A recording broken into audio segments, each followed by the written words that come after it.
Hey guys, Mike here, the Detroit Borg, with a look at the all-new Sony PS4, which is now half as thick as the PS3, retails for $399, includes a 500 gig hard disk drive, has a new 8-core AMD Jaguar CPU, an AMD Radeon GPU with 8 gigs of RAM, and is using the x86 architecture, which makes the PS4 a lot easier to develop for now, but unfortunately means PS3 games no longer work on the PS4. Now this is the launch day edition, so this is the first day these are on sale. This has a 500 gig hard disk drive, which is easily replaced, so that means you can expand storage, or you could even add an SSD. Now this also debuts with a new Sony DualShock or PlayStation DualShock 4 controller, which we're going to also take a look at, which has a lot of interesting features.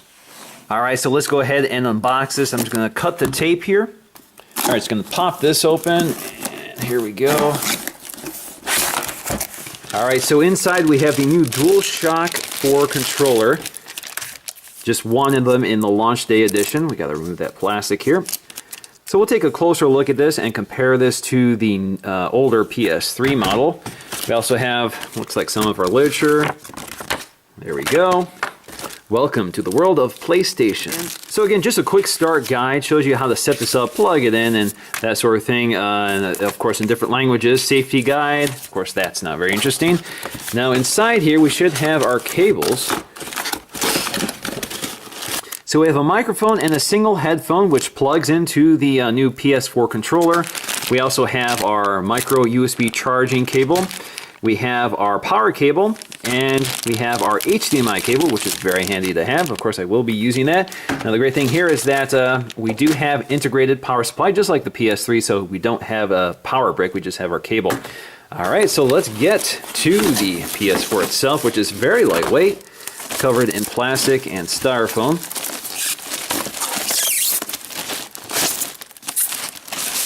All right, there we go. We got a little glossy and we got a little matte. Looks very sharp. So PS4 branding, and on the back we have all of our ports. So let's get situated here so we can take a closer look. All right, so let's take a look at the design of the PS4, which is now much more angular than before. You can see it has a sort of parallelogram effect. This also has that sort of contrasting material and texture with that matte plastic along with the glossy plastic. I actually think it looks really sharp. So along the front we have our PS4 branding. We also have our USB 3.0 ports. You can see that glossy plastic sort of wraps around the groove that surrounds the console. We also have sort of hidden in here is the Blu-ray slot, which has 6x speed.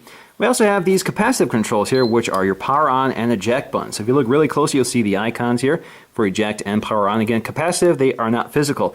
Now along the top, you also find an LED strip that runs the length of it. And of course that indicates activity level and what's going on. So blue for normal operation, red if something's going wrong. Now along the right side, you'll find more ventilation. And in that grill, or that groove, you'll find your co-branding HDMI, DTS, HD Master Audio 7.1, Dolby True HD, and Blu-ray. Now along the back, you'll find all of that ventilation, of course, needed to vent this beast of a gaming console. So we have our ports as well. So we have our PlayStation I port, which is proprietary. We have our LAN port, HDMI, optical, as well as our power port.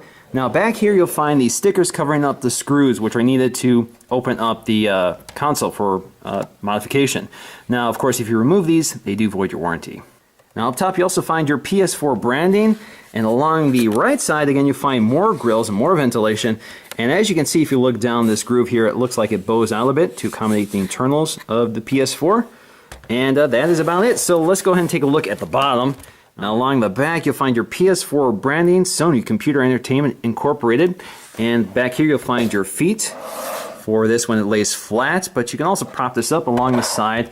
Sony does not currently include a stand, but they will sell you one separately.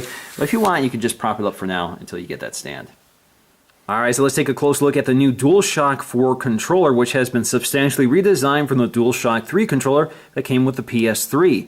So the big news here maybe is the fact that it's just a lot more ergonomic. We have these much larger grips. You can see just how much longer those grips are now compared to the old one.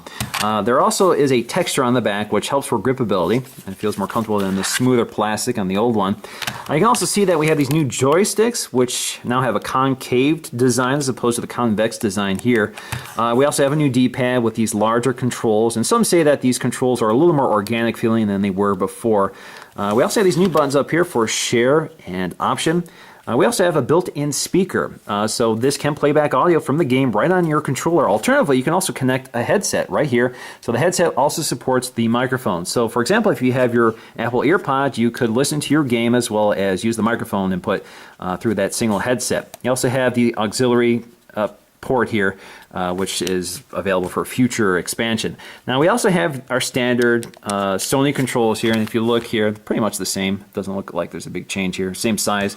We also have our shoulder buttons and trigger buttons, which have also been redesigned. Again, if you look at that, you can see they're a little bit longer now this time, and they're also curved a bit, so it adds a little more better ergonomics to it. Now we also have our LED light back here, which allows the PlayStation Eye to identify the player. Of course, you do need the PlayStation Eye for that to work. This also has our micro USB charging port for charging the internal battery, and of course we have a touchpad, which is new, which is also clickable. Alright guys, so that's going to do for me in this unboxing of the PS4. I do need to spend some time with the interface before I can really tell you about it. So thanks for watching, and I'll see you again in the next video.